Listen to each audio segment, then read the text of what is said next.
When approaching a Class Delta airport, contact the tower 10 miles out. If you're on flight following, go ahead and cancel or ask for a handoff to tower, because being in contact with approach does not necessarily give you permission to enter the Delta. Before contacting the tower, check the weather using the frequency printed on the chart. If the airport has an ATIS, note the current information code. Also make sure you have your airport diagram handy so you're ready for ground operations after you exit the runway. When you're ready, the check-in goes Muncie Tower, Skyhawk 80254, 10 miles southeast, inbound with Foxtrot, full stop. The tower will reply with instructions on how he wants you to enter the pattern. For example, the tower may say, Skyhawk 80254, Muncie Tower, make straight in runway 32, report 3 mile final. Or, report left base, runway 21.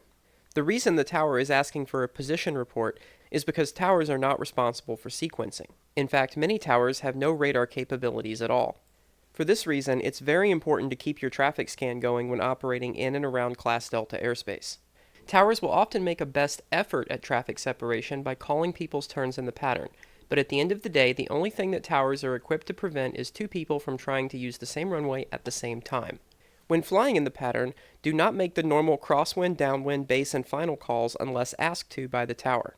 You're free to make those turns whenever you want, unless the tower has instructed you otherwise. A common case is a tower asking an aircraft to extend downwind to give time for traffic on final to pass by.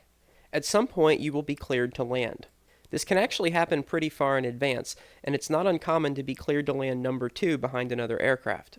Whatever you do, do not land without a landing clearance that was precisely issued to your aircraft's tail number. If a tower makes a mistake and addresses you by the incorrect tail number, ask them to clarify.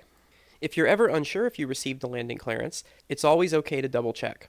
The tower might snip back at you and seem annoyed, but there are never any consequences for asking for clarification on an ATC instruction. There are 5 types of landing clearances you may ask for from a tower: clear to land, clear for a stop and go, clear for a touch and go, clear for a low approach, or clear for the option. The option allows you to do anything you want, but if you receive one of the other 4, you have to comply with it or you'll be guilty of a pilot deviation. After touchdown for a full stop landing, take the first turnoff you can unless the tower assigned you a specific taxiway. Just make sure you don't accidentally turn off onto an intersecting runway, or turn off prior to your assigned taxiway, because that can put you nose to nose with another aircraft. Don't worry about it if the tower asks you to turn off at a specific taxiway and you're unable to make it. Just reply unable and the tower will issue you a new one. The only exception is land and hold short clearances. If you accept a land and hold short clearance, you must be stopped by the hold short line, or initiate a go-around immediately if you think you're going to overshoot.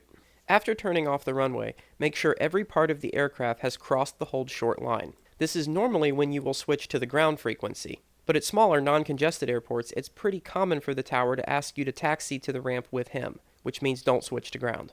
Whoever you're talking to at this point will ask you to say parking or say intentions, if they haven't already. Common answers are taxi back for takeoff, taxi to the fuel pumps, and taxi to the FBO. Sometimes the tower will ask you about your taxi plans while you're still on the runway. It's always okay to respond with stand by to avoid distractions during this critical phase of flight. When it's time, a typical taxi instruction would go, Skyhawk 80254, taxi Bravo Alpha to the ramp. This means taxi via Bravo, then turn at Alpha, and then continue to the ramp. If your taxi route takes you across a runway, you must explicitly be given permission to cross it. Entering a runway without permission is called a runway incursion, and is the most serious procedural mistake you can make at a towered airport.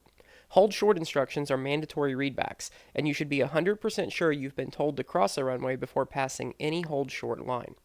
At larger airports, the taxiway layout can be very confusing, so feel free to ask for progressive taxi. This means the ground controller will monitor your movements and help you avoid accidentally wandering onto a runway or ending up nose to nose with another aircraft.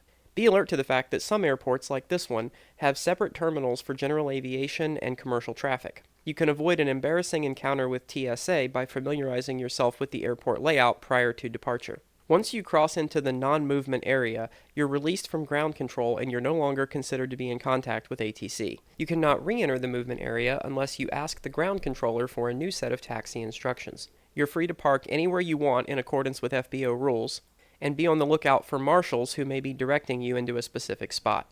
You can avoid confusion during the parking stage by looking at the FBO website and satellite photos prior to setting off for an unfamiliar airport.